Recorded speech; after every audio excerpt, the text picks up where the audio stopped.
Conflicto en el Cáucaso. ¿Qué les pasa a los azeríes con los armenios? Viceversa. ¿Por qué se mete Turquía? ¿Por qué se mete Putin? Buena pregunta. Para saber las respuestas, seguid viendo el vídeo. Hace una semana saltó en las noticias en el Cáucaso la reanudación de las hostilidades entre la República de Armenia, concretamente en la región de Nagorno-Karabaj. Esta república de Astak es una república no reconocida internacionalmente de un territorio de época soviética de población mayoritariamente armenia. Está reconocido como parte integrante de la República de Azerbaiyán. Este conflicto ya lleva más de 30 años. Es uno de estos raros conflictos que estallaron antes de la disolución de la URSS dentro del territorio de la URSS, entre dos de sus repúblicas, las 15 repúblicas. Dicho esto, podríamos buscar antecedentes recientes para entender el conflicto o incluso a nivel geopolítico global, también entender el elemento cultural que pueda tener en estas dos repúblicas y que nos pueden retrotraer a más de 100 años de historia de conflicto entre los pueblos túrquicos de un lado con los armenios, los musulmanes con los cristianos, dentro de este conjunto de conflictos que ha venido sucediendo en el territorio del Cáucaso. Otros conocidos podrían ser Chechenia con Rusia, las recordaréis, las dos guerras chechenas en los años 90, en este caso es posterior a la disolución de la URSS, así que vámonos a la época de Gorbachov.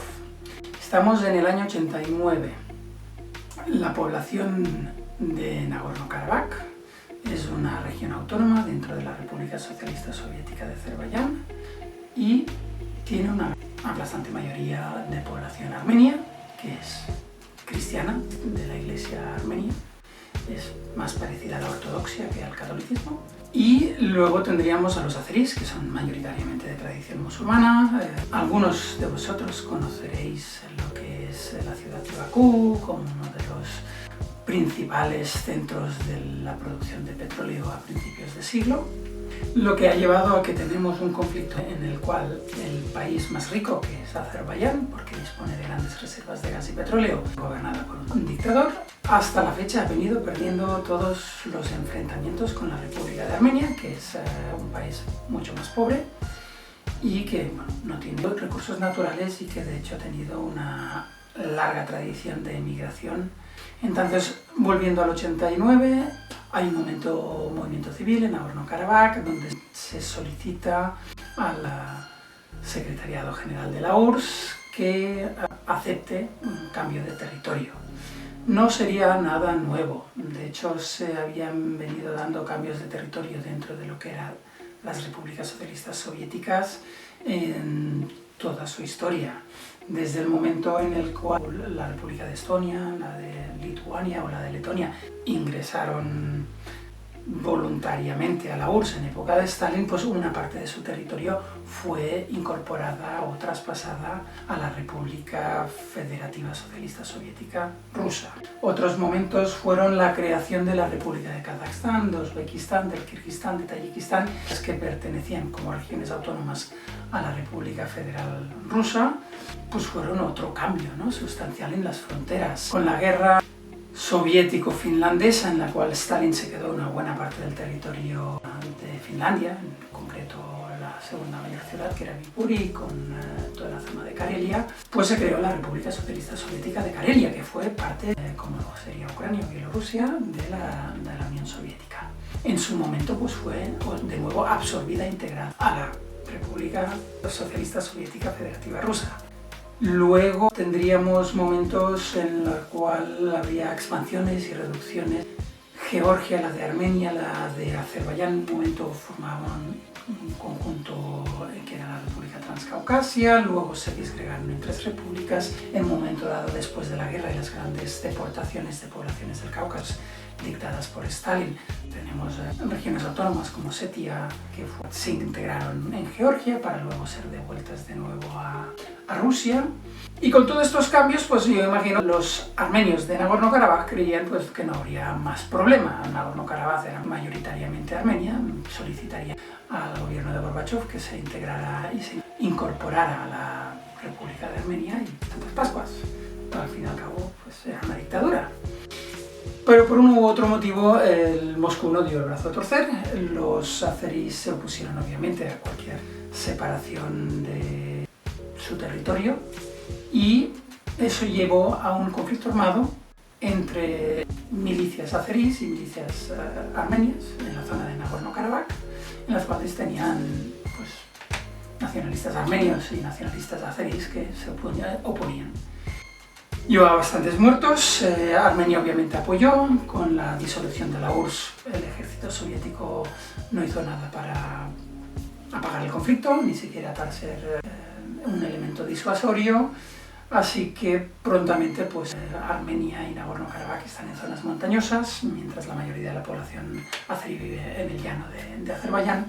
Pudieron consolidar unas posiciones estratégicas y mantener unas posiciones defensivas en las cuales incluso llegaron a dominar parte de territorio que en realidad era mayoritariamente azerí, como suele pasar en todos estos conflictos, como pasaría en Georgia con Osetia y con Abjasia, pues hubo expulsiones de poblaciones o desplazamiento de refugiados por miedo a atrocidades que están ocurriendo en estos momentos por uno y otro lado.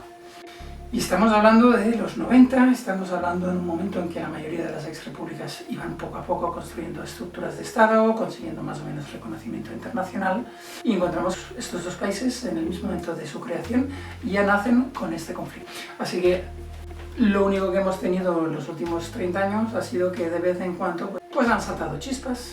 El anterior al presente fue en la propia frontera entre la Armenia reconocida y el Azerbaiyán reconocido. Normalmente allí no era zona caliente. Normalmente los conflictos se daban en la propia Nagorno-Karabaj. Así que podríamos ver lo que es esta parte local y ahora podríamos hacer un zoom para ver qué papel juegan los vecinos. En un inicio obviamente Turquía era miembro de la OTAN y todo lo que sonaba a antiguo ámbito de la URSS se suponía que era un ámbito de influencia de Moscú, del Kremlin. Por lo tanto, en un inicio Turquía pues, no hizo muchos gestos en favor de los azeríes, alguna otra venta de armas, pero poco más. Los armenios, por su parte, consiguieron un apoyo de la inmigración. Hay una fuertísima comunidad armenia en el exterior, en países como Francia o como Estados Unidos, que vienen mayoritariamente de la expulsión y de lo que es conocido como el genocidio armenio, como sabrán, sucedido en 1915, lo que llevó a la pérdida de casi la mitad de la población armenia de lo que era la Armenia tradicional en gran parte de lo que hoy es Turquía. Así que aquí ya vemos que hay un conflicto histórico entre la República de Armenia y Turquía, una versión que ha venido y nos ha llegado hasta el presente día, ya que el gobierno turco se ha negado repetidamente a reconocer ninguna responsabilidad en ese genocidio. Ellos dicen que fue pues, bueno, unos desplazamientos de población, no voluntario en este caso, que llevaron a algunas muertes debidas a falta de alimentación o a malas condiciones en el transporte, etc. Otros documentos pues, demuestran que en realidad hubo toda la intencionalidad de destruir el patrimonio cultural y la destrucción física. Esta comunidad no fuese la base para futuras reclamaciones territoriales. De hecho, se les expulsó a territorios de la actual Siria. En cuanto a los azeríes, pues bueno, tampoco están muy contentos. Ellos cayeron en la órbita soviética. Gran parte de la población étnica azerí vive incluso en territorio de la República de Irán. Y en la que estaba dentro del imperio zarista, pues quedó también un poco huérfana, ¿no? No tenían unas élites, igual que en Georgia, capaces de gestionar y crear y consolidar una república independiente, efímera antes de la ocupación bolchevique, pero después se vio en una situación bastante peculiar. Cuando se crea la URSS, el único estado que también quedaría como estado paria, aparte de Alemania, Hungría, ¿no? Los perdedores, pues estaría Turquía, ¿no? Era la heredera del Imperio Otomano y fue un poco un estado paria, así que en su guerra de independencia, de intentos de ocupación por parte de su territorio de Francia, de Italia y de Grecia, pues bueno, recibieron ayuda ¿de quién? Pues precisamente de los bolcheviques. Este mutuo reconocimiento, este apoyo explícito, aunque tuviesen ideologías totalmente diferentes de lo que era la Turquía de Atatürk,